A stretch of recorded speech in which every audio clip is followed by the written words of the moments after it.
Estoy esperando. ¿Ya? Ya. Ok. Bueno, ya empezamos la segunda clase de Apocalipsis. ¿Están listos? Ya. Ok, qué bueno. Bueno, empezamos con una oración, ¿qué no? Eugenio. Amado Dios, amado Padre, te damos gracias por este precioso día que tú nos regalas, Señor, por esta oportunidad que tenemos todos los que estamos aquí presentes para aprender más de tu palabra, Señor. Danos sabiduría y dale sabiduría al pastor Daniel, Señor, para que todo lo que él nos va a enseñar, Señor, sea captado por nosotros, Señor. Danos inteligencia para poder entender todo el mensaje que tú tienes para nosotros. Amado Dios, te damos gracias una vez más. Amén y amén. Amén, amén. Bueno, continuamos. Quiero repasar el capítulo 1 una vez más, no todo el capítulo, pero un resumen. No vamos a leerlo de nuevo, pero quiero darles un resumen del libro en su plenitud. Creo que a veces uno cuando ve una película y alguien le dice cómo termina, no le gusta. Pero cuando uno quiere entender algo, tenemos que ver cada ángulo posible para entender lo que estamos leyendo. El libro de Apocalipsis necesitamos ver todos los ángulos. Entonces quiero darles el resumen del libro. Y lo podemos, como les digo, dividir en 3 partes. Si se acuerdan lo que le dice Jesús a Juan, escribe lo que has visto, ¿qué no? ¿Y qué es lo que vio? ¿Qué es lo que vio Juan? Vio a Jesús, una imagen de Jesús. Y puse aquí simbólico. Ahora, esta es una regla que tenemos que conocer. ¿Cómo sabemos cuando algo es simbólico y cuando algo es literal? ¿Cómo leemos la Biblia? ¿Tomamos todo literal o tomamos todo simbólico? ¿O cómo sabemos? ¿Cómo? Con micrófono, porque me regañan. Bueno, hay que leerlas de las dos maneras porque la Biblia se expresa en esas dos formas. Ajá. Sí. Tanto literal como simbólico. Claro. Entonces, de la forma de que yo leo la Biblia, empiezo tomando todo literal hasta que la gramática, ¿es palabra esa o me la estoy inventando? Hasta que la gramática o el contexto demande que tome lo que estoy leyendo simbólico. Cuando dice la palabra de Dios, y fue como, o es como esto, simboliza o significa que no es la cosa, es algo como la cosa. ¿Cómo? Compara, exactamente. Y siempre que da algo simbólico, no es la cosa en sí, es algo, es como una sombra. Entonces, tomo las cosas literales hasta que el contexto demande que las tome simbólicamente. ¿Me entiendo? Sí, entonces esto puede ayudarnos con todo el libro de Apocalipsis, porque he escuchado yo de muchas interpretaciones y casi todas cometen el mismo error de tomar algo que es simbólico, literal, o algo que debería ser literal, simbólicamente.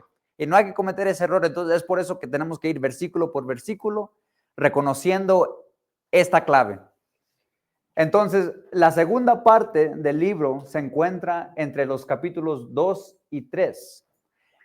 Esta parte es lo que es. Cuando Jesús le dice a Juan, escribe ya lo que viste, ahora escribe lo que es. ¿Y qué es? ¿En qué etapa estamos? ¿O en qué estamos viviendo? Hola. Lo tengo aquí por si no sabe. Estamos en la etapa de la iglesia. Y la iglesia empezó 40 días después de la resurrección de Cristo. ¿Sí reconocen eso? Ok. Empezó 40 días después de la resurrección de Cristo y continúa hasta el día de hoy. Entonces no ha terminado esta época de la iglesia. Y esta época habla no solamente de la paciencia de Dios, sino de la gracia de Dios. Estamos viviendo ahorita en la etapa de la gracia de Dios. Y esa etapa, esa paciencia de Dios va a terminar, va a concluir. Entonces, este libro nos enseña cómo concluye y qué es lo que va a seguir después. ¿Ok? que no, el juicio de Dios, lo que ha de venir. Y esto empieza en el capítulo 4 al 18, que es el juicio de Dios. Ahora, el juicio de Dios abarca 7 años. Imagínense, estos 2 capítulos abarcan 2000 años más o menos. Estos, ¿qué son? 12 capítulos abarcan 7 años. Muchos capítulos y el énfasis es estos 7 años. ¿Qué son esos 7 años? La tribulación. Entonces, el enfoque del capítulo 4 hasta el 18 es el juicio de Dios, que es los 7 años de tribulación en el mundo. Es lo que abarca esos capítulos. Entonces, desde el capítulo 19 al 22, también está incluido en lo que ha de venir. Pero esto viene después de los 7 años de tribulación. Entonces, desde el 19 al 22 se habla del milenio. ¿Y cuándo empieza el milenio? Después de la gran tribulación. ¿Pero qué inicia el milenio? La segunda venida de Jesús es lo que inicia el milenio. Y aquí hay que tomar una pausa porque aquí hay mucha confusión. ¿Cuándo es la venida de Cristo, la segunda venida de Cristo? ¿Y por qué hay versículos que dicen que Él viene para arrebatarnos a Él? Para mí eso es el rapto, es la diferencia del rapto y la segunda venida de Cristo. En el rapto, si se dan cuenta, cuando leen el capítulo 1 del libro de Hechos, segunda de Tesalonicenses 4, ¿quieren que les den las referencias? Se las doy para que las tengan. Ya. Ay, ok. Denme un segundo.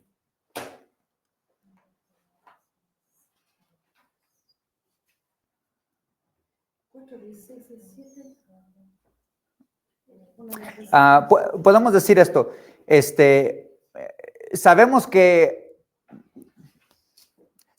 hay un rapto. Bueno, es lo que creo yo. No sé si es lo que cree usted. Pero la razón por la que la creo es porque la Biblia me indica que hay un evento que tiene que suceder. Y Pablo empieza con los romanos en el capítulo 11, versículo 25. Y alguien si me puede leer ese capítulo. Romanos 11, 25.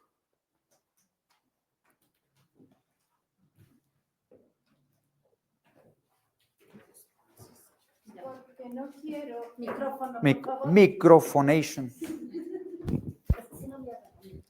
Romanos Se los 11, lanza. 25. Que presten atención porque es importante, es interesante lo que dice Pablo. Romanos 11, 25. Porque no quiero, hermanos, que ignoréis este ministerio, para que no seáis arrogantes en cuanto a vosotros mismos, que ha acontecido a Israel endurecimiento en parte, hasta que haya entrado la plenitud de los gentiles. Ya. Lo que está diciendo Pablo es que a Israel, por haber rechazado al Mesías, se ha puesto en una posición de, ¿cómo se puede decir? De estar ciegos por un tiempo. ¿Hasta cuándo?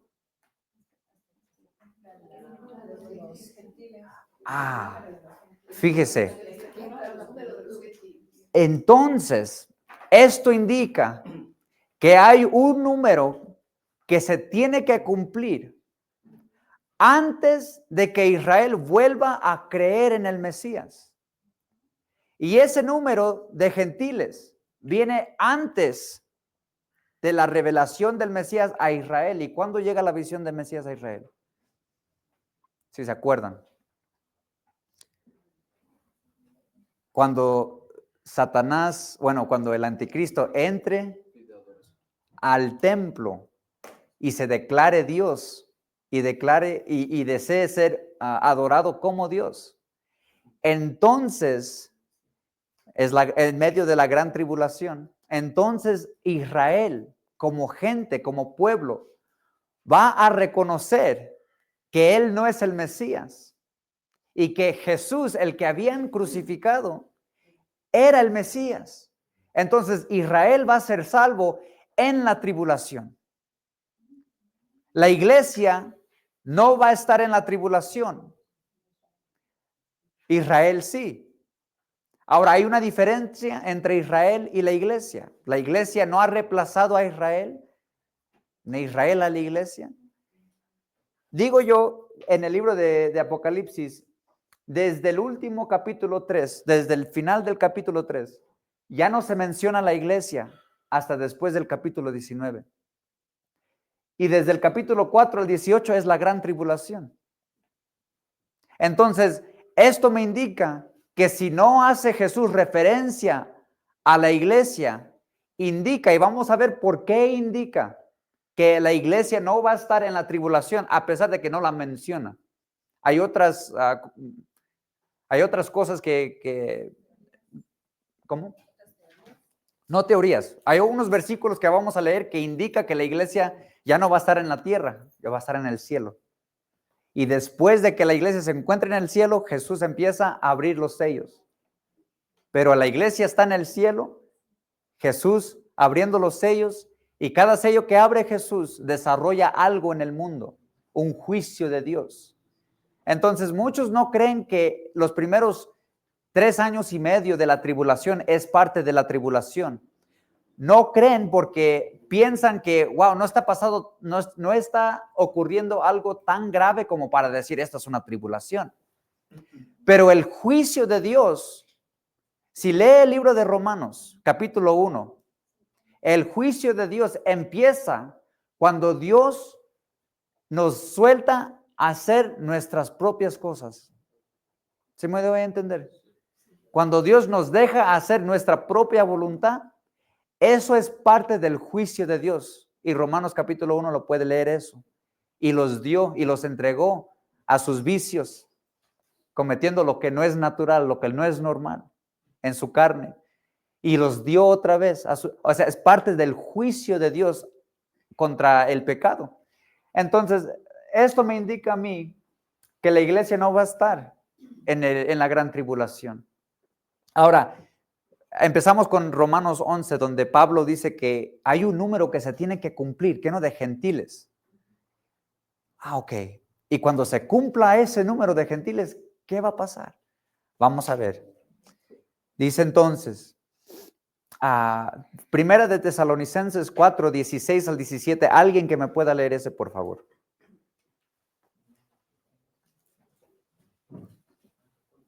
Les estoy dando estas referencias. Primera de Tesalonicenses 4, 16 al 17. Dice, el Señor mismo vendrá de los cielos. En ese momento dará su orden con voz de mando, de arcángel. Sonará la trompeta de Dios y los que hayan muerto en Cristo resucitarán primero. Luego nosotros, los que estamos vivos en ese momento, subiremos a las nubes con el Señor, con los resucitados para encontrarnos con el Señor en el aire. Y así estaremos con el Señor para siempre. En un evento, está diciendo Pablo que la iglesia, una crucecita, la iglesia va a ser arrebatada. Va a ser arrebatada la iglesia de la tierra y vamos a estar con Jesús, ¿dónde? En las nubes, en el cielo. En el libro de Hechos, capítulo 1, dice Lucas, dice que escribiendo cuando los discípulos estaban viendo a Jesús irse al cielo después de su resurrección. Dice, ¿por qué ven a Jesús? ¿Por qué están aquí viendo hacia el cielo? Dice, de la misma manera que vieron a Jesús irse en la nube, así lo van a ver regresando. Entonces, hay un evento donde Jesús regresa en una nube, pero no para tocar tierra, sino para recibir a la iglesia a él mismo. Entonces, en el primer evento, Jesús recibe a la iglesia de la tierra a él mismo. En la segunda venida, Jesús viene y nosotros venimos con él a la tierra a gobernar después de la tribulación en el milenio? ¿Claros? ¿Más o menos claros? Ok. Dígame. Micrófono. Está claro. Una pregunta. Nosotros venimos, los que somos de la iglesia con Jesucristo, a tierra del milenio, pues no. Y Sí. nosotros estamos con Jesús arriba. Sí. No vamos a estar en la tierra del milenio. Vamos a venir con Con él él, a gobernar la tierra en el milenio. ya. Sí, A vamos. gobernar En con cuerpos él, ya. glorificados. En cuerpos. Ya nunca más para ser tentados por pecado por la eternidad. O sea, es en esa parte donde dice que nos tendremos coronas, que seremos reyes y sacerdotes. ¿Eso se refiere? Ahorita vamos a llegar a eso. Todavía no llegamos ahí. Primera de Corintios 15, versículos 51 al 52. Alguien con micrófono que me lea eso. Primera de Corintios 15, 51 y 52. Dice, pero escuchen este secreto, no todos moriremos, pero todos seremos transformados. En un abrir y cerrar de ojos seremos transformados. Esto sucederá al toque final de la trompeta. Pues la trompeta va a sonar y los muertos serán resucitados con un cuerpo que nunca se pudre y todos seremos transformados. Y todos seremos transformados. Así, siquiera Esta es una versión más actual. más actual. Más moderna. Más moderna. Alguien que pueda leer, sí, que otra persona también lo lea en otra versión para que capten más o menos lo que estamos diciendo o lo que está diciendo Pablo. Usted tiene una versión más. He aquí, os digo un misterio.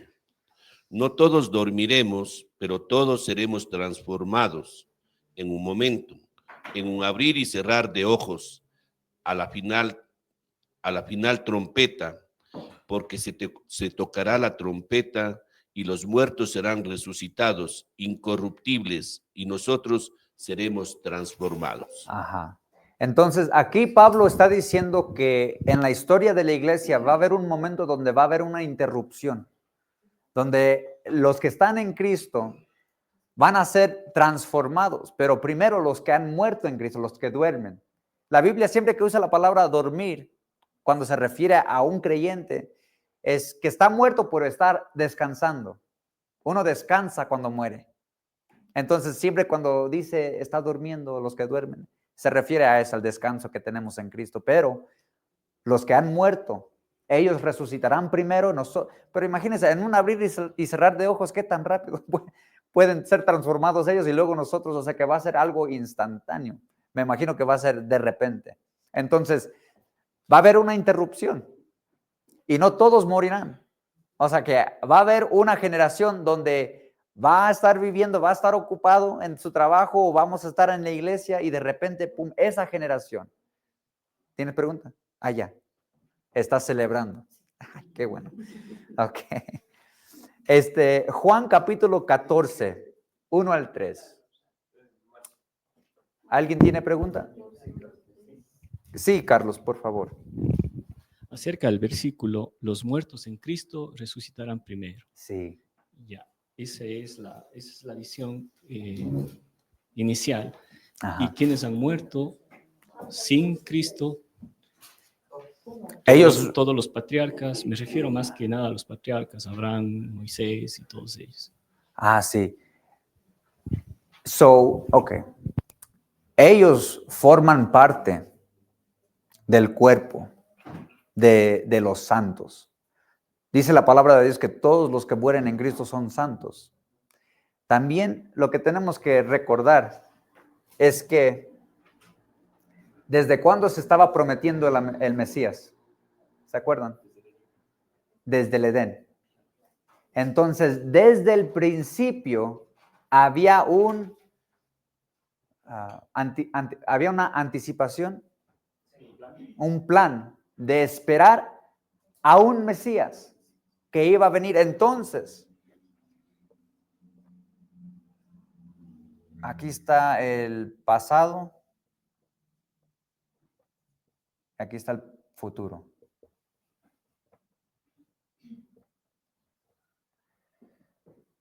nosotros estamos en el futuro, ¿de acuerdo? Y estamos viendo hacia atrás y ponemos nuestra fe en lo que Jesús hizo, en lo que hizo el Mesías. Los patriarcas estaban viendo, estaban poniendo su fe en lo que iba a ser el Mesías. Es la misma fe. Entonces, todos los que han puesto su fe en Dios, en la promesa de Dios, todos están incluidos en esta resurrección. Ahorita no hay nadie en el cielo con corona. Todos vamos a recibir esta corona al mismo tiempo. Entonces, explica eso. Ya. Juan 14, versículo 1 al 3.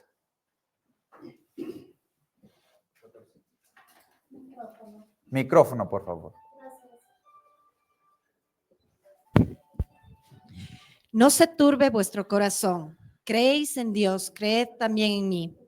En la casa de mi Padre muchas moradas hay. Si así no fuera, yo os lo hubiera dicho. Voy, pues, a preparar lugar para vosotros. Y si me fuere y os preparare lugar, vendré otra vez y os tomaré a mí mismo, para que donde yo estoy, vosotros también estéis. Amén. Aquí dice Dios a sus discípulos, yo voy a venir por ustedes. Ese es el mismo evento de lo que estamos hablando, de la iglesia siendo arrebatada y nos vamos a unir con Jesús en las nubes. Él viene por su pueblo, viene por su gente. Este no es el principio del milenio, este es el arrebatamiento de la iglesia. La palabra rapto, muchos dicen no creer en el rapto porque la Biblia no dice o no tiene la palabra rapto. Pero la palabra rapto viene del latín, rapturos, y en el griego se traduce a harparzo. Ajá, o sea, ser arrebatados. Entonces, sí, tal vez nuestra Biblia no diga rapto, pero si tenemos una Biblia en latín, tal vez sí dice. Simplemente estamos traduciendo la palabra, pero comunica el mismo evento, el arrebatamiento de la iglesia. Entonces, por eso es que creo en el rapto, no nomás porque no dice la Biblia que no hay palabra, significa que no existe el evento. ¿Sí me doy a entender? Muchos dicen, pues, no está, porque no está la palabra, no creo en el rapto. ¿Y cómo se llaman esos tipos de...? No.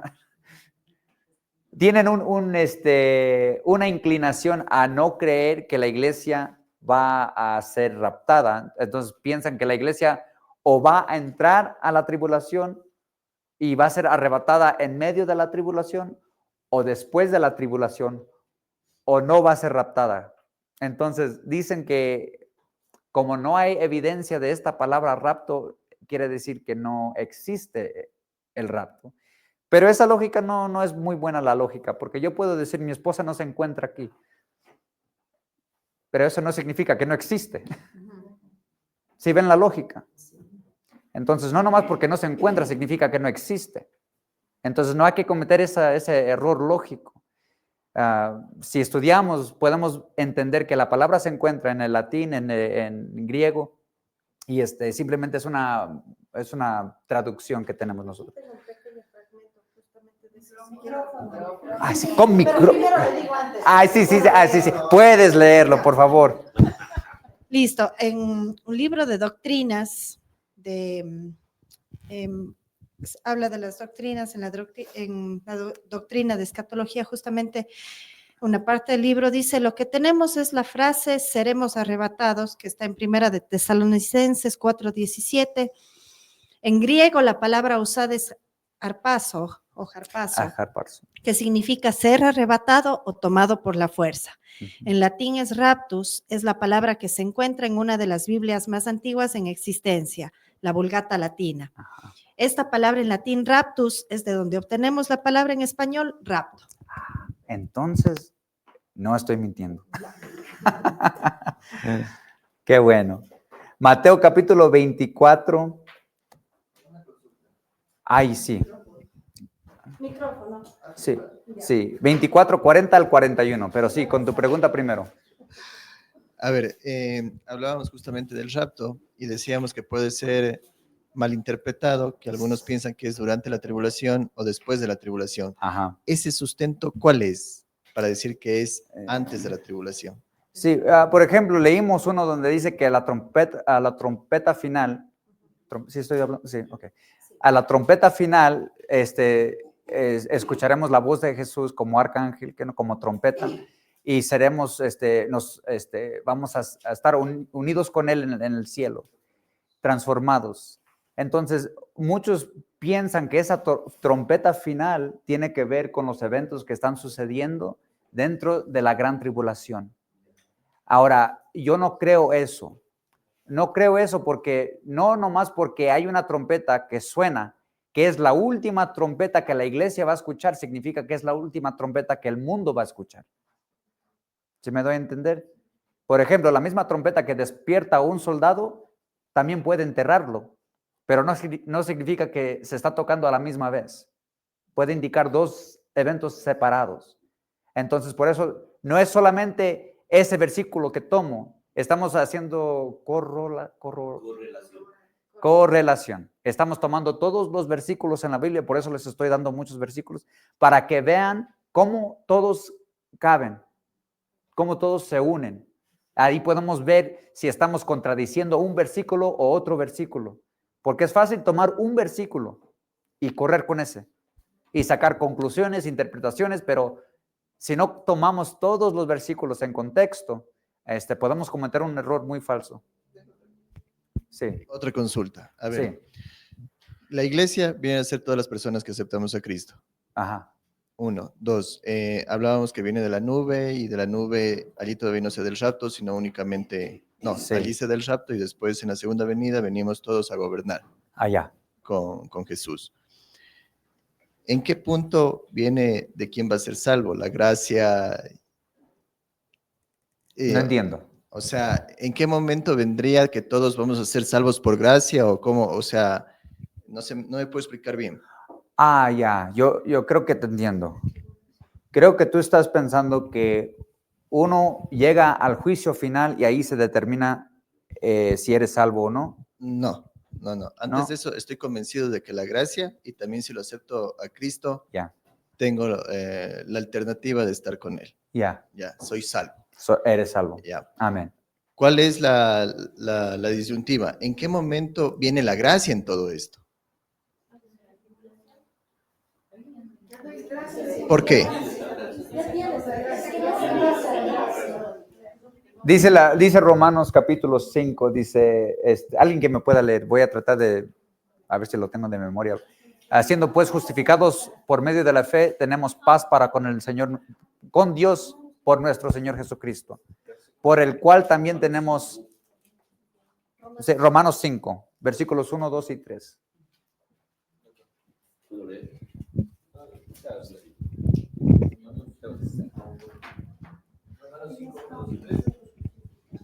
Justificados pues por la fe, tenemos paz para con Dios por medio de nuestro Señor Jesucristo, por quien también tenemos entrada por la fe a esta gracia en la cual estamos firmes y nos gloriamos en la esperanza de la gloria de Dios.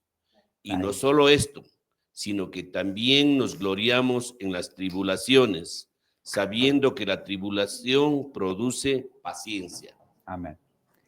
Exacto. Entonces, nosotros tenemos acceso a la gracia de Dios ahora. Durante toda la etapa de la iglesia. Pero la gracia de Dios no empezó con la iglesia, sino que se ha demostrado más eficaz en la etapa de la iglesia. Pero en el Antiguo Testamento también encontramos casos donde Dios demuestra su gracia. ¿Qué es la gracia de Dios? ¿Qué es la misericordia de Dios? Primero. La misericordia de Dios es el perdón no merecido. Es no recibir lo que merezco. Eso es la misericordia de Dios. No recibir lo que merezco. La gracia de Dios entonces es recibir lo que no me merezco. Entonces, durante la historia de la humanidad, Dios ha demostrado su misericordia y su gracia.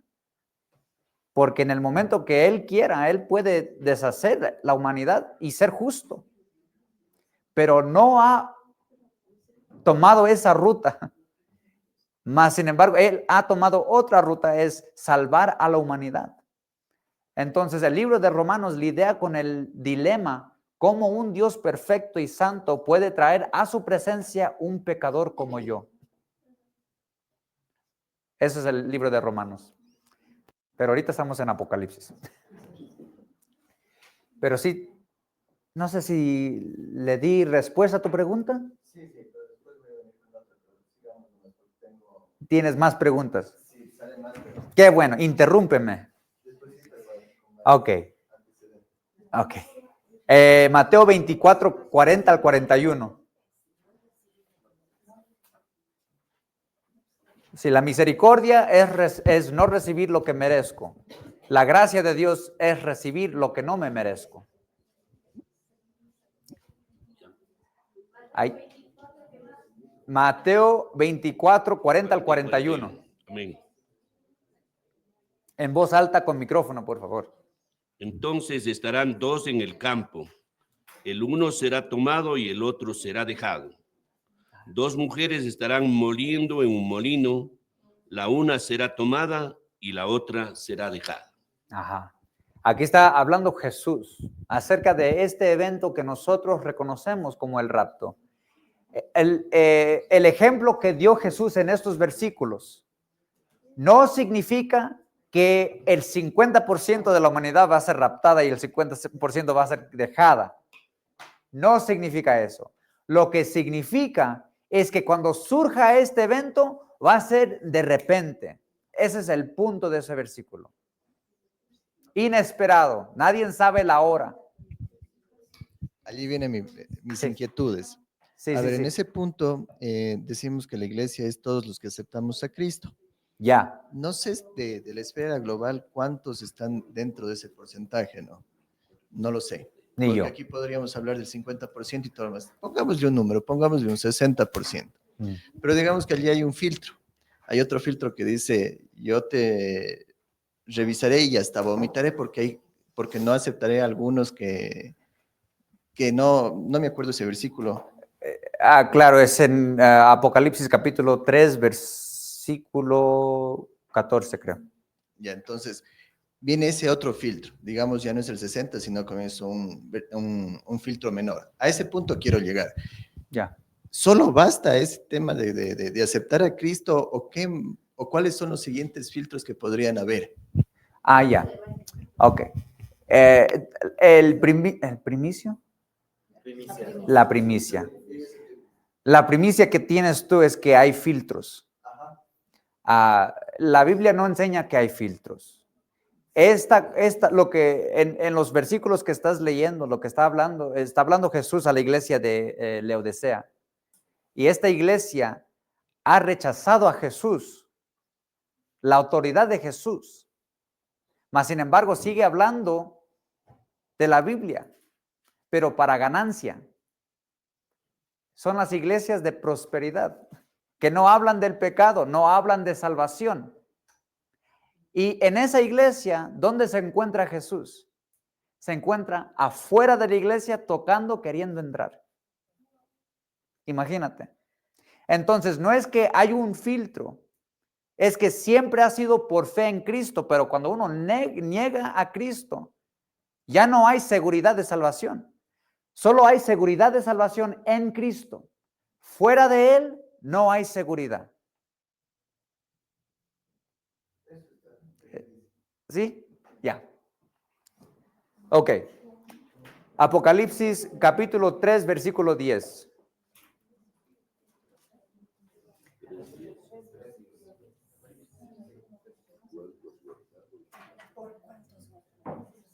Rápido, a alguien, porque se va el tiempo y todavía no hemos A ver. ni llegado a... Apocalipsis capítulo 3, versículo 10. Atención, por favor. Por cuanto has guardado la palabra de mi paciencia, yo también te guardaré de la hora de la prueba que ha de venir sobre el mundo entero, para probar a los que moran sobre la tierra. Ah, ¿sí ven eso? ¿Escucharon? Apocalipsis capítulo 3, versículo 10. Otra vez de nuevo con voz fuerte. Por cuanto has guardado la palabra de mi paciencia, yo también te guardaré de la hora de la prueba que ha de venir sobre el mundo entero, para probar a los que moran sobre la tierra. Ah, Jesús diciéndole a esta iglesia de Filadelfia que porque han guardado su palabra, también ellos serán guardados de la tribulación que viene al mundo. Es decir, la iglesia o la parte de esta iglesia, estamos hablando de las 7 iglesias, ¿que no? Entonces, esta iglesia que ha puesto su fe en Cristo, ha guardado su palabra, es decir, la lee, la cree y la practica, ellos serán guardados de la hora de tribulación que viene a todo el mundo. Si eso no nos dice que la iglesia no va a entrar a la tribulación, no sé qué más puedo decirles. Claramente ahí Dios, Jesús, está diciendo que nos va a guardar de la hora de tribulación. Haga la pregunta. Hay otra pregunta ya. Yo lo que escuché que hay como 3 posturas en esto: la post-tribulación, la Ajá. medium tribulación y el rapto. Ya. Un argumento que me escuché de alguien es que decía que Dios no nunca exoneró, por ejemplo, a su pueblo de pasar conflictos. Un ejemplo, y dio varios, de ese sí me acuerdo cuando él acompañó a Israel en el desierto durante 40 años. Y él decía que, pues bueno, que él ya no cree esto, pero dice que uno no pierde nada. Es el contrario de las personas que creen que va a pasar el rapto y no sucede, pues piensa que esas personas están en peligro. Es algo que escuché alguna vez de un... Dime la última parte de nuevo. No escuché bien. Que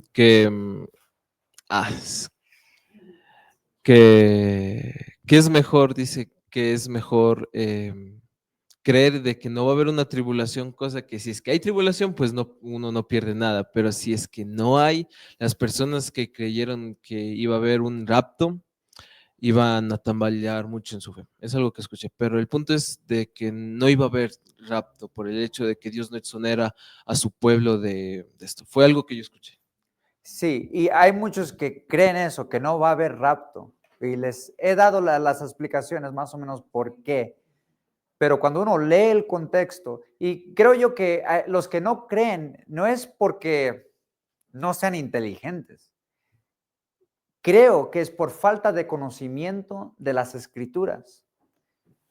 Hay 404 versículos en el libro de Apocalipsis y más de 300 de ellos hablan acerca del Antiguo Testamento o tienen una conexión directa al Antiguo Testamento. Y a veces por no conocer el Antiguo Testamento, es por eso que no podemos interpretar el libro de Apocalipsis.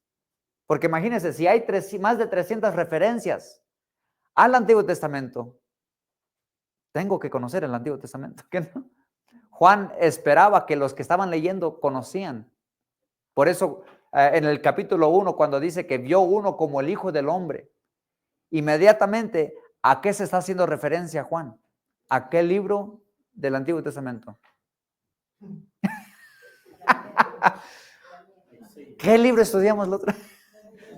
Daniel, cuando él vio la visión, les doy el capítulo, Daniel capítulo 7, versículo 9 al 14.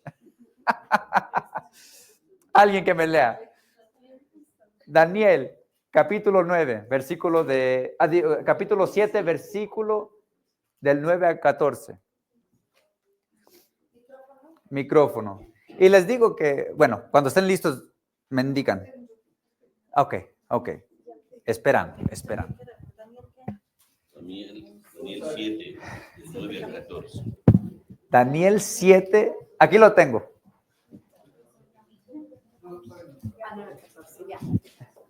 Ahí está. Lea en voz fuerte.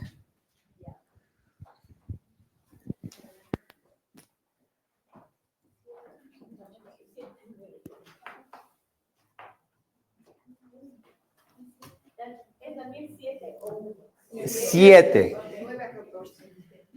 Ya.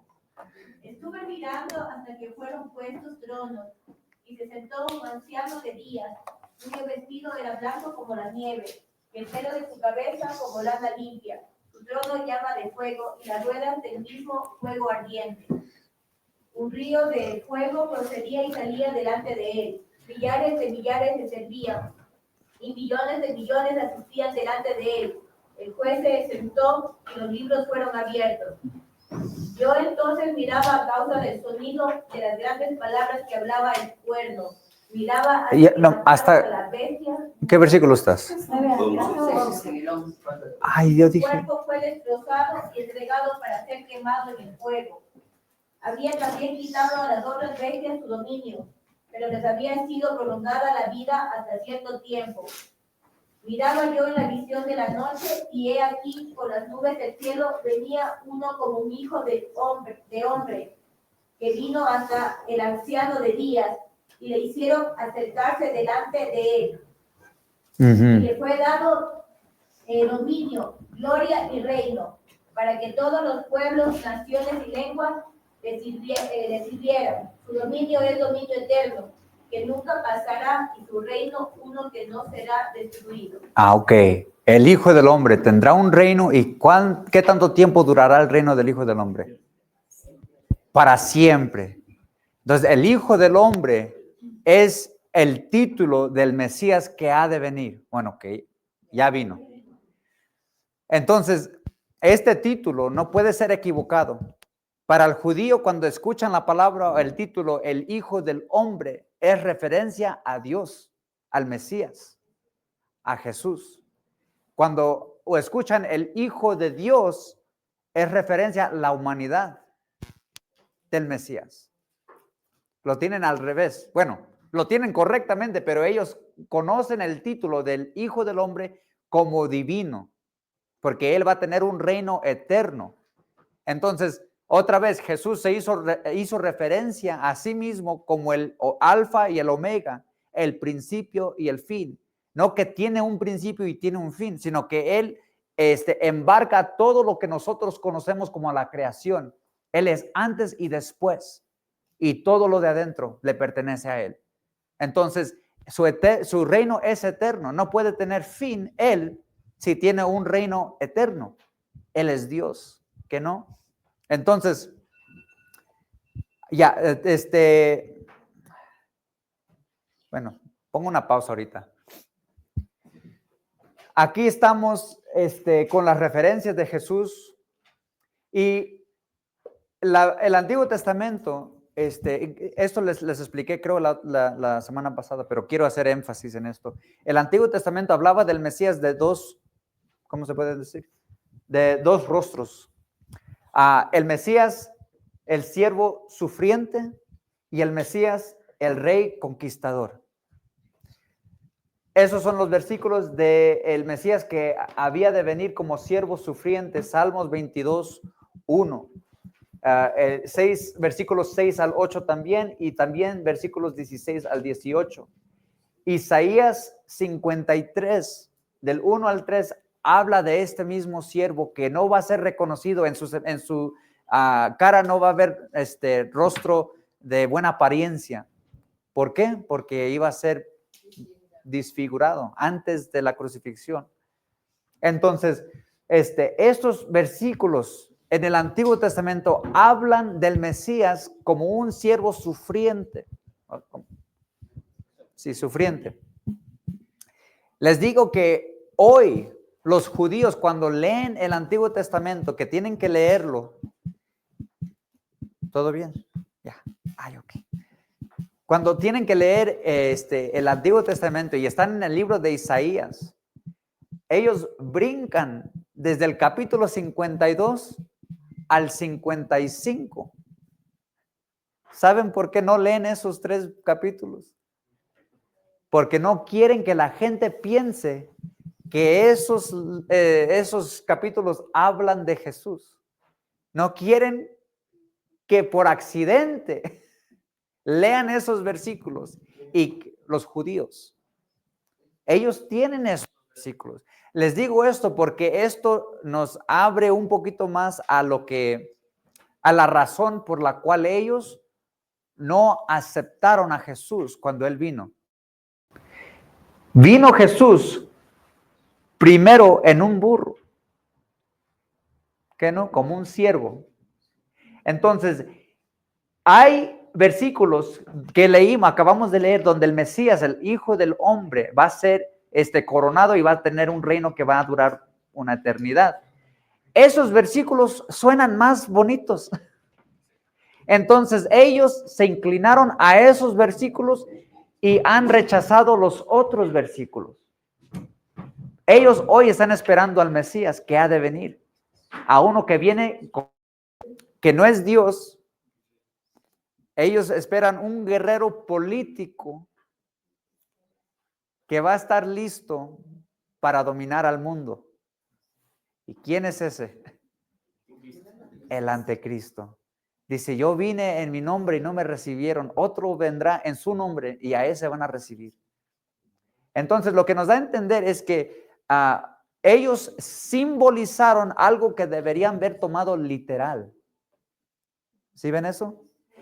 Ellos simbolizaron algo que deberían haber tomado literal. Y los que no creen en el rapto no tienen más que simbolizar estos versículos que leímos nosotros y decir, no sé qué significa, es simbólico. Entonces, están cometiendo el mismo error que cometieron los judíos en simbolizar lo que deberían haber tomado literalmente. ¿Tienes preguntas? Dígame, por favor. ¿Estamos claros?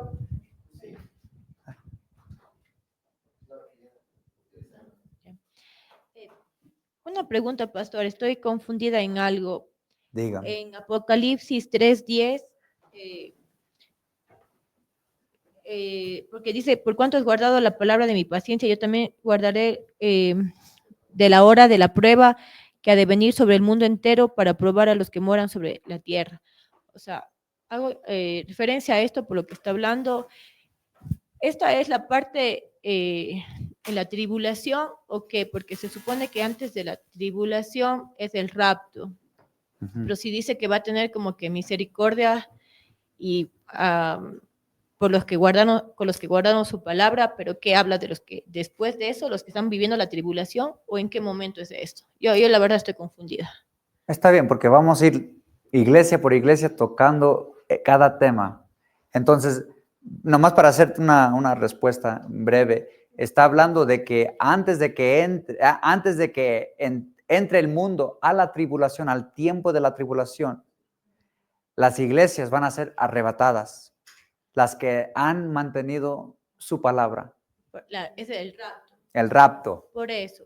Pero ¿y este versículo a qué hace, en qué momento hace referencia? ¿Antes de la tribulación? Antes, sí, porque lo que está diciendo es que va a proteger a la iglesia de lo que va a venir al mundo entero. A los que protege, digamos, son los raptados. Los raptados. Okay, ya, a ellos son los que van a los que va a proteger Dios. Okay. O sea que el juicio de Dios no es para los justos. La ira de Dios es para los que no han recibido a Cristo como su Salvador. A ellos es la ira por el pecado que ya tienen. Pregunta. Sí, más que una pregunta.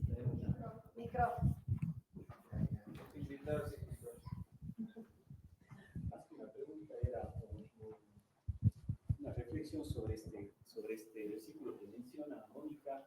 Ya. Y está hablando a la iglesia de Filadelfia. Sí.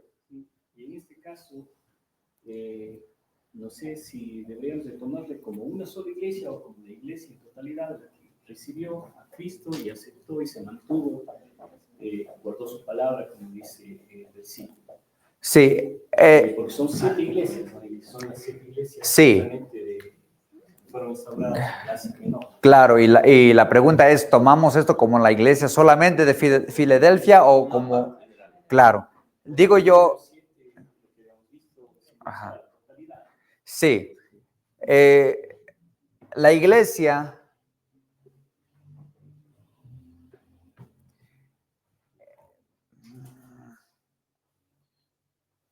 A ver si esto, a ver.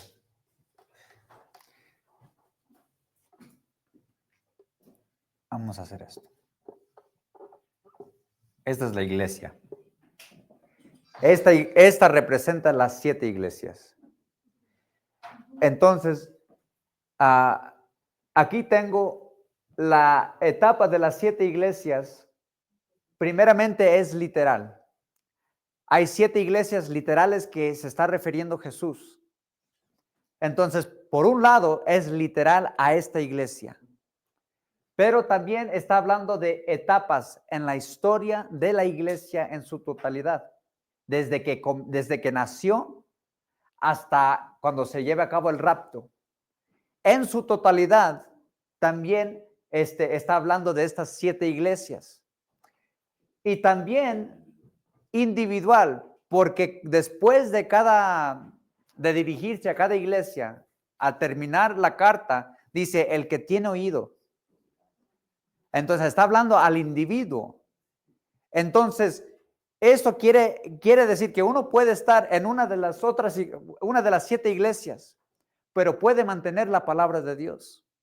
Y si la mantiene, y si tiene su fe en Cristo, más que nada es tener fe en Cristo, esa persona es salva.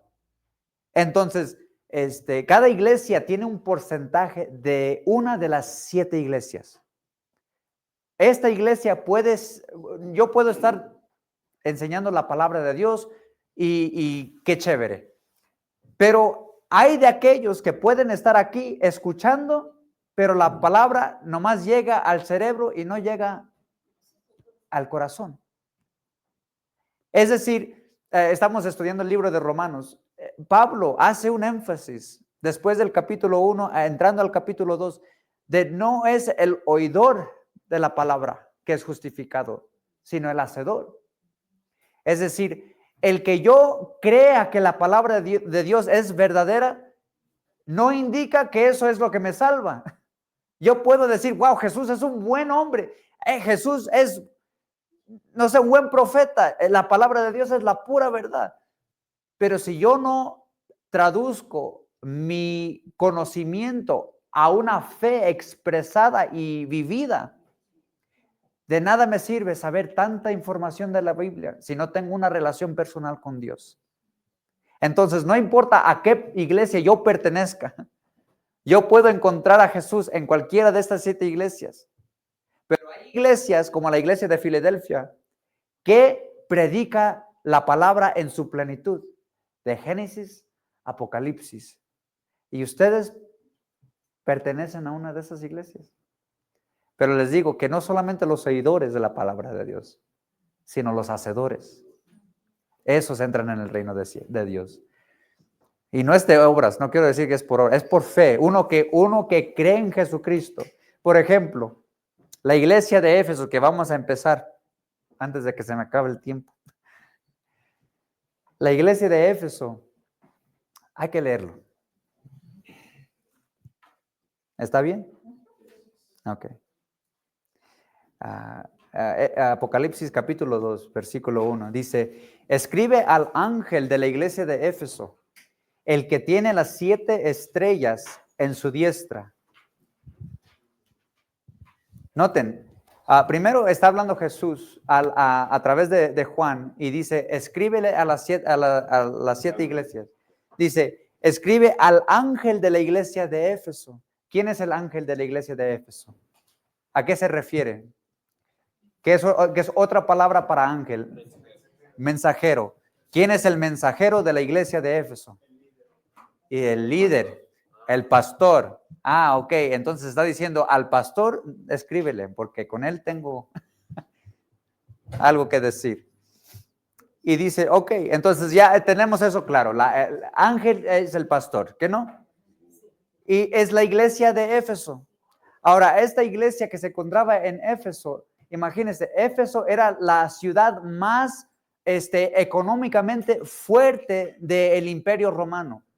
Era tan fuerte esta ciudad que Roma ni tenía soldados allí. Era una ciudad que se gobernaba sola.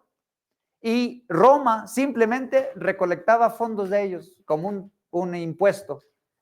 Pero tenían tanto poder esta ciudad que era bien apreciada por Roma.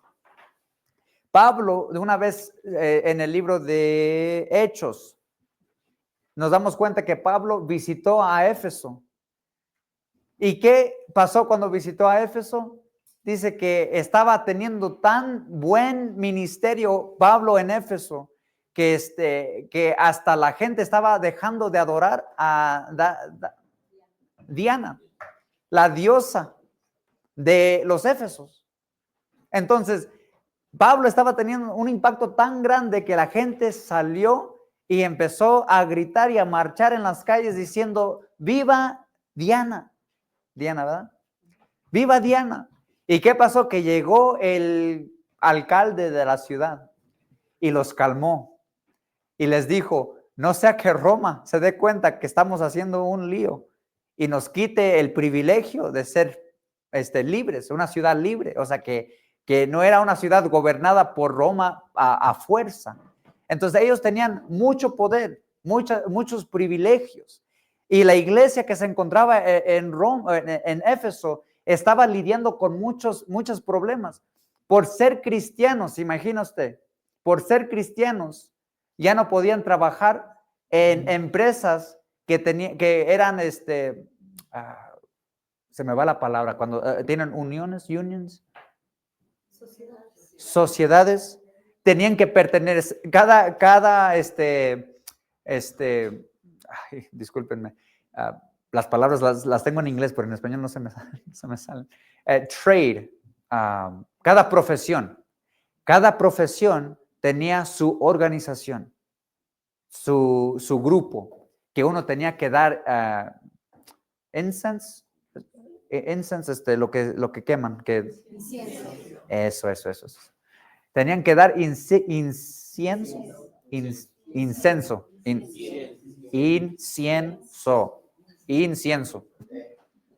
Ay, qué terrible. Tenían que dar incienso a la incienso. Estoy aprendiendo. Qué vergüenza. Tenía que quemar incienso a los dioses que le pertenecían a cada profesión. Ahora, imagínense como cristiano, uno decir, no voy a hacer eso. Significaba que no iba a poder entrar a estas organizaciones donde uno dependía para poder tener trabajo. Entonces, estos cristianos eran tan firmes en su fe que amaban a Dios tanto, no les importaba lo que estaban sufriendo a causa de la fe que tenían. Amaban a Dios. Y el libro de Éfeso es Pablo escribiéndoles a ellos, diciéndoles lo tanto que Dios hizo por ellos en los primeros 3 capítulos de Éfeso. Tanto que hizo Dios por ellos, para que ellos entendieran que lo que ellos tenían que hacer para Dios tenía que nacer del amor que ellos habían recibido de Dios primero. Hice énfasis la otra vez de eso, ¿que no? Entonces Pablo animando a esta iglesia que empezó con un amor tan ferviente y estaba trabajando. Entonces aquí dice, el que tiene las 7 estrellas en su diestra. Aquí Jesús lo que quiere que esta iglesia sepa es que Él está con ellos. ¿A qué bonito que no? Saber que Dios está con uno. Eso es verdad hoy. Yo creo que Jesús está aquí con nosotros. Él quiere siempre estar en medio de su gente. Cuando se reúne su pueblo, ahí está Él. Ahí está Él. Entonces, lo primero que dice es, el que tiene las 7 estrellas, yo te tengo, dice Jesús. Yo te tengo en mi mano. Dice, el que anda en medio de los 7 candeleros de oro, dice esto. Yo conozco tus obras. Qué interesante. ¿Qué dice Jesús? Él conoce la obra de cada uno de nosotros. Dice, yo conozco, y para algunos es bueno, para otros no. ¿Qué estamos haciendo nosotros con lo que Dios nos ha dado?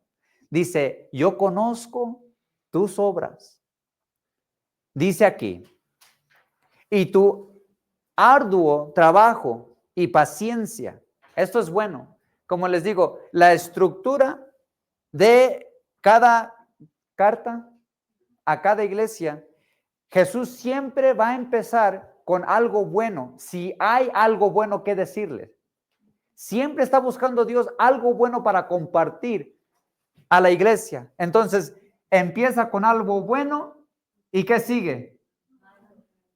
Ok, esto es malo. Y luego, la solución. Bueno, dos de las 7 iglesias no tienen nada malo. Y 2 de las 7 iglesias no tienen nada bueno. Esta es una iglesia que tiene algo bueno y algo malo. Dice aquí, se imagina, yo conozco tus obras y tu arduo trabajo y paciencia. Esta iglesia era una iglesia que se despertaba a la hora, llegaba a la iglesia a tiempo y hacía y deshacía y la gente andaba y hacía y hacía y hacía. Una iglesia increíble, increíble. Jesús está notando el esfuerzo de esta iglesia, que ellos no solamente hacían las cosas cuando le convenían, sino aún cuando era inconveniente, ellos allí estaban. Uno podía depender de los hermanos de la iglesia. Imagínense, aunque no tenían mucho, lo poco que tenían, lo entregaban para la obra de Dios. Yo conozco tus obras y tu arduo trabajo y paciencia. Imagínense una iglesia que es paciente. Hay iglesias que no demuestran paciencia. Rápido para afuera. Dice, y que no puedes soportar a los malos. Aún tenían discernimiento. Reconocían cuando entraba alguien a la iglesia que no tenía buenas intenciones y no los podían soportar. Es decir, no se dejaban manipular porque algo le convenía o no le convenía. O porque algo tal vez le beneficiaba o no le beneficiaba. No se dejaban llevar por eso. Si alguien tenía algo que no era sano o no era doctrina sana, ellos no toleraban eso. Dice esto. Y que no puedes soportar a los malos y has probado a los que se dicen ser apóstoles y no lo son. Y los has hallado mentirosos. ¿Qué es un apóstol? Es un, ¿qué digo? Micrófono. Un apóstol es las personas que caminaron y que vieron a Jesús. Hay ciertas cosas, características que un apóstol tenía que calificar para ser apóstol. Y una de esas cosas es ver a Jesús en su cuerpo resucitado. Todos los que eran apóstoles vieron a Jesús en el cuerpo resucitado. Entonces, si alguien se dice ser apóstol, hoy tiene que explicarme. Entonces, no solamente es que vieron a Jesús resucitado, sino que también tenían autoridad para escribir palabra de Dios con autoridad, como Pablo. Exactamente. Entonces, Pablo cuando Pablo escribía mucho, pero solamente cuando sentía que era algo del Espíritu dirigido a las iglesias, ponía su sello de apóstol, pero no era su identidad. Siempre se identificaba yo, siervo de Dios y apóstol, llamado a ser apóstol. Muchos hoy primero se identifican con su título, ¿que no? Pablo dice, no, yo quiero que me reconozcan por ser siervo de Dios. Y el apóstol es algo que es mi llamado, pero no es mi identidad. Entonces, escribían la palabra de Dios, vieron a Jesús en su cuerpo resucitado y hicieron milagros cuando estaban en la tierra. Entonces, eso eran lo que indicaba la autoridad que tenía como apóstol y autenticaba también la posición y el llamado de apóstol. Entonces dice aquí esta iglesia, y has probado a los que se dicen ser apóstoles. ¿Cuántos se dicen hoy ser apóstoles? Ya ni apóstol, ya arcángel. Fíjese, qué estupidez. Y no lo son. Y no lo son. No tienen vergüenza. Fíjense. Usan títulos como que si el título le eleva el nivel de espiritualidad que tiene. O sea, queriendo ser más de lo que son. Pablo, imagínense, él cuando aprendió de la gracia de Dios, estaba creciendo en la gracia de Dios. Primero dice, de los apóstoles yo soy el menos. De todos los santos, el menos. Y luego finalmente dice, de todos los pecadores, el primero. Él creció en humildad, no arrogancia. Uno cuando conoce la gracia de Dios, crece en humildad.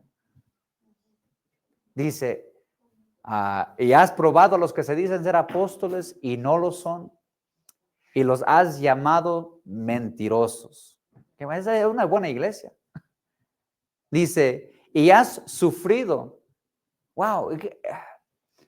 A veces uno hace las cosas para Dios, pero de repente lo que me ha pasado a mí es, pienso yo, estoy en el solazo, no hay nadie. Y pienso, wow, ¿y dónde están los demás? ¿Y por qué no? Y luego pienso, Dios, ¿tú estás viendo lo que estoy haciendo? Y aquí Dios está reconociendo que Él ve lo que uno sufre en el ministerio. El ministerio muchas veces es difícil. Es más difícil que fácil. Porque el ministerio es de entender, aunque uno no sea entendido. Eso es el ministerio. Entender aunque uno no sea entendido. El sufrir aunque nadie reconozca el trabajo que uno ha hecho. Es recibir todas las culpas y nada de la gloria. Ese es el ministerio. ¿Quién quiere participar en él? Dice, y has sufrido. Dios conoce el esfuerzo que estás haciendo. Y a veces cometemos el error de querer que los que estén alrededor de mí vean mi esfuerzo. Pero si es lo que quiero y es lo que busco, ahí está mi recompensa. Pero si espero y busco simplemente lo que Dios quiere ver de mí y hago todo lo que hago para la gloria de Dios, me vea la gente o no me vea la gente, ahí es donde yo ahorro en el cielo tesoros. Amén. Amén. Dice aquí, y has sufrido. Qué bueno que Dios ve, Dios entiende las desveladas, las llamadas a las 3 de la mañana. Dios ve todo eso. La gente que necesita ayuda y ahí están llamándole a ustedes, ¿qué no? Y ustedes respondiendo. Imagínense, y es inconveniente, ¿qué no? Muchas veces es inconveniente, a las horas que nos llaman a veces. Más que inconveniente, molestoso. Más inconveniente, sí, pero uno lo hace por amor a Dios y por amor a la gente. Por eso sacrifica. Y dice Dios, eso yo no lo olvido. Yo veo todo eso. Wow. Dice entonces, y has trabajado arduamente por amor a mi nombre. Fíjese, esta iglesia ha trabajado arduamente por amor a mi nombre, dice Jesús. Y no has desmayado. Imagínate, esta gente pocas hay. Esta gente que es fuerte, dependible, dependiente, trabajadora. No le pregunta, ¿qué es lo que tengo que hacer, pastor? Porque ya ve lo que se tiene que hacer y ya anda haciéndolo. Fíjese, la gente cómo amaba a Dios. Bueno, dice, has hecho esto por amor a mi nombre y no has desmayado. Pero fíjese, esta iglesia por el exterior, uno puede ver a la iglesia y decir, esta iglesia es perfecta. esta iglesia no está haciendo nada malo. Fíjese todo lo bueno que está diciendo Jesús de ellos. Pero fíjese, en todo esto, a ver, ¿dónde lo escribí?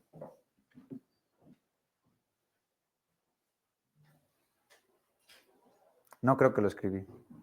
Bueno, en todo esto Jesús nos enseña lo que Él ve como bueno y lo que Él ve como malo a cada iglesia. Y nos va a sorprender lo que Dios ve como bueno o como exitoso y lo que Dios no ve como exitoso.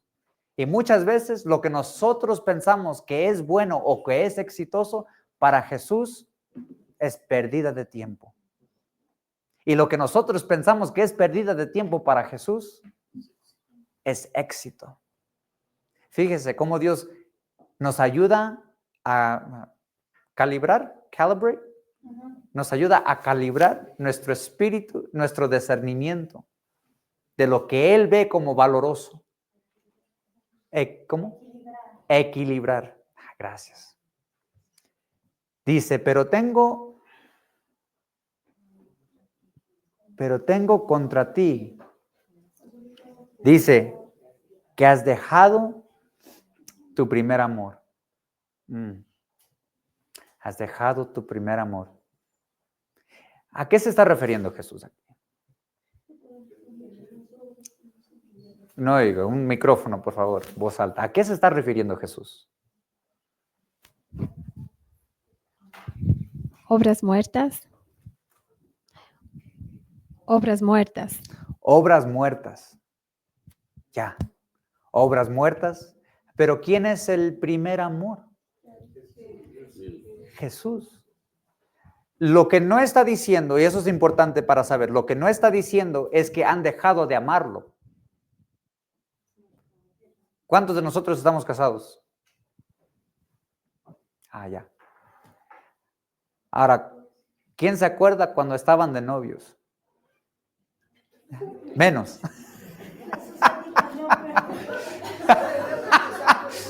Menos. A lo que se está refiriendo Jesús. No, alce la mano. No, pero para los que están casados, ¿se acuerdan cuando eran novios?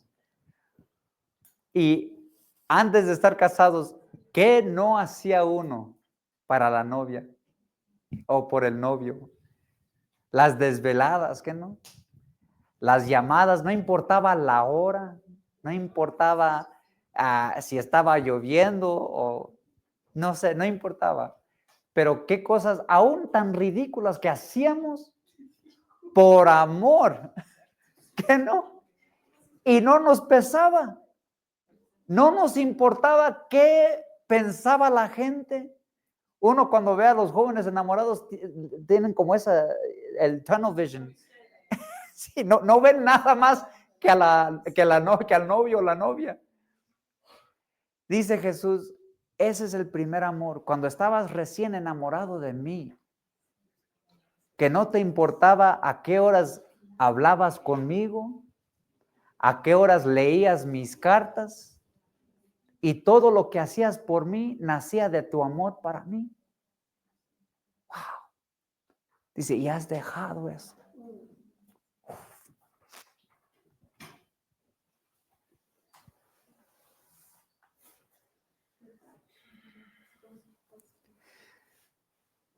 Wow, a veces uno puede tener tanto éxito afuera de la casa y perecer dentro de la casa. Wow. ¿De qué sirve tener tanto éxito público y ser un perdedor privado?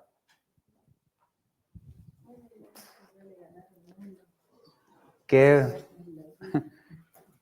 vale ganar el mundo y perder? Fíjese lo que está pesando Dios, lo que está pesando Jesús, es todo lo que uno hace. Y lo que Él quiere es que todo lo que hagamos sea por amor a Él. Está pesando mi amor a Él o lo que yo puedo ofrecerle. Y para Él, ¿qué pesa más? El amor a Él. Dice, si tienes que hacer menos, pero me amas más, eso quiero. Wow.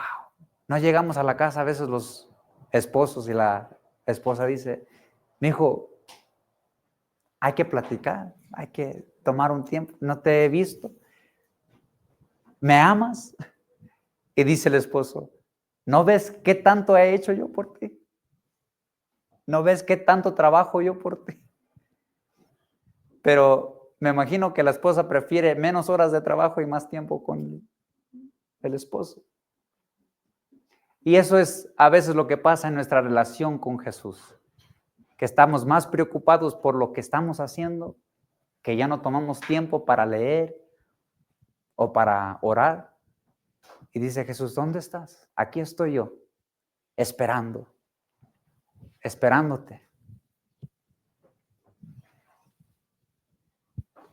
Dice, recuerda, por tanto, de dónde has caído. Fíjese, ¿dónde se encuentra la iglesia? Caída en el piso. Dice, y acuérdate de dónde has caído. Acuérdate cuando estabas enamorado de mí y regresa. Dice, arrepiéntete. Es decir, deja de hacer lo que estás haciendo y regresa a lo que estabas haciendo en el principio. Dice, y haz las primeras obras, pues si no, vendré a ti y quitaré tu candelero de su lugar, y si no te hubieras arrepentido. Es decir, el candelero representa el efecto que la iglesia tiene en el mundo.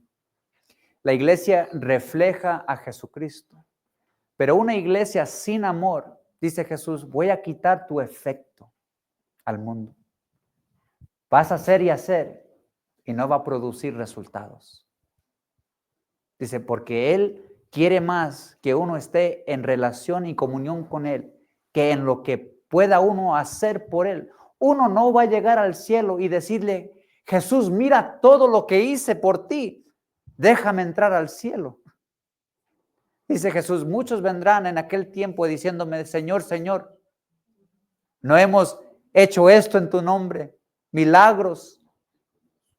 Y dirá Jesús, dice Jesús, y les diré, apartados de mí, hacedores de maldad, nunca los conocí. Wow. Qué palabras fuertes, ¿qué no? Uf. Dígame. Ya me pasé 5 minutos, me disculpan.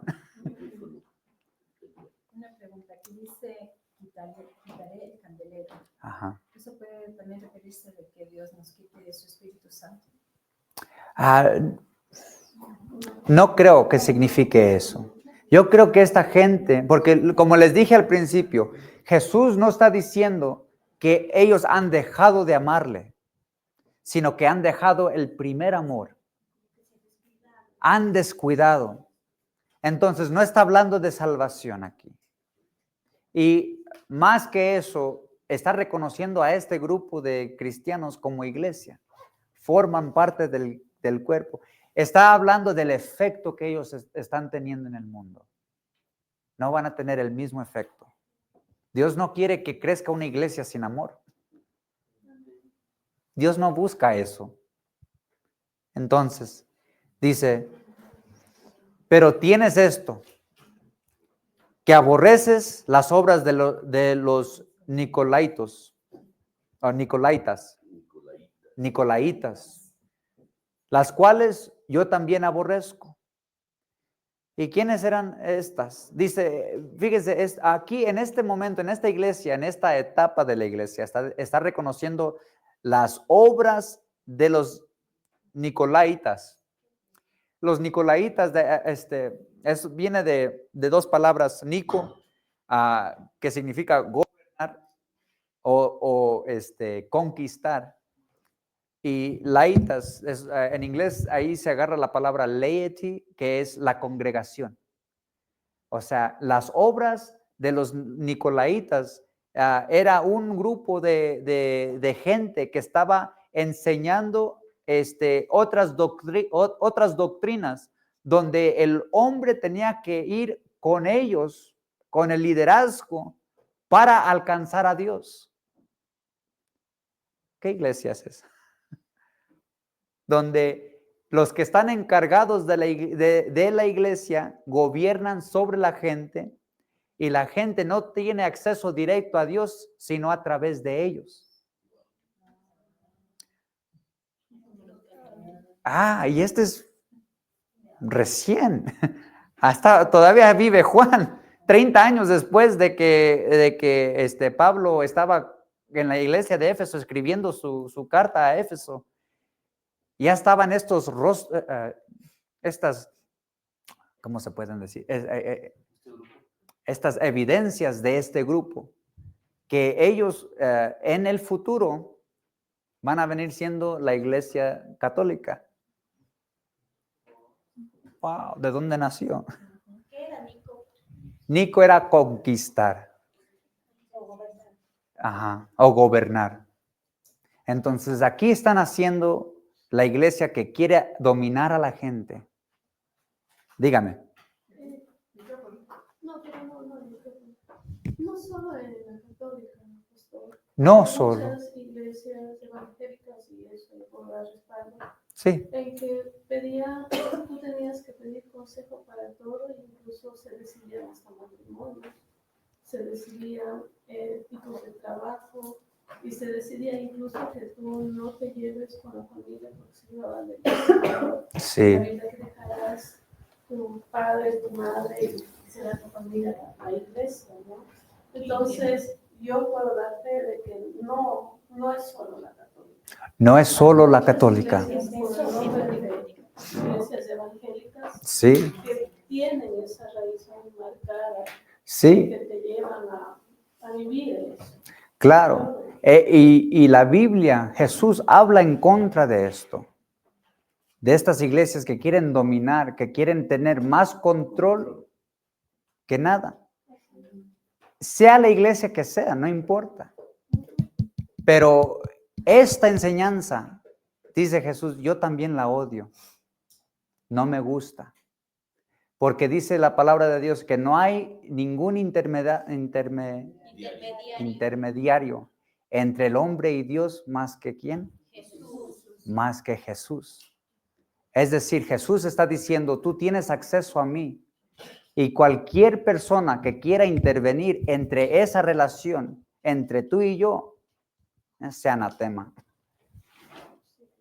Eso Dios no lo recibe. Entonces, sea la iglesia que sea. Entonces, vemos aquí que apenas están comenzando las obras. En la otra iglesia que vamos a estar viendo, no la que sigue, pero en otras iglesias más adelante vamos a ver que ya es una doctrina. Ya la iglesia ha recibido esta enseñanza. Y vamos a ver cómo se desarrolla esto. Pero primero hay que terminar, dice, el que tiene oído, oiga lo que el Espíritu dice a las iglesias. Al que venciere, le daré a comer del árbol de la vida, el cual está en medio del paraíso de Dios. Al que venciere. Ahora, dice el que tiene oído. ¿Quién tiene oído? Entonces, esta iglesia es para que todas las iglesias la lean. Es dirigida a una iglesia literal específica, pero también es para que cada persona que tiene oído, cada individuo, lea y entienda lo que el Espíritu le dice a las iglesias. Entonces, ahí terminamos. ¿Preguntas? ¿Preguntas? ¿Nada? ¿Más claro que el lodo? Amén. Hay que orar. Padre Santo, te damos gracias, mi Dios, por tu palabra y te pedimos sabiduría en los capítulos que hemos de entrar, las iglesias que han de seguir. Te damos gracias, Padre, por tu palabra, por Juan, que escribió todo esto, y por la revelación que nos has mostrado en Jesús. Mi Dios, te damos gracias en el nombre del Padre, del Hijo, del Espíritu Santo. Amén. Trabajo esta vez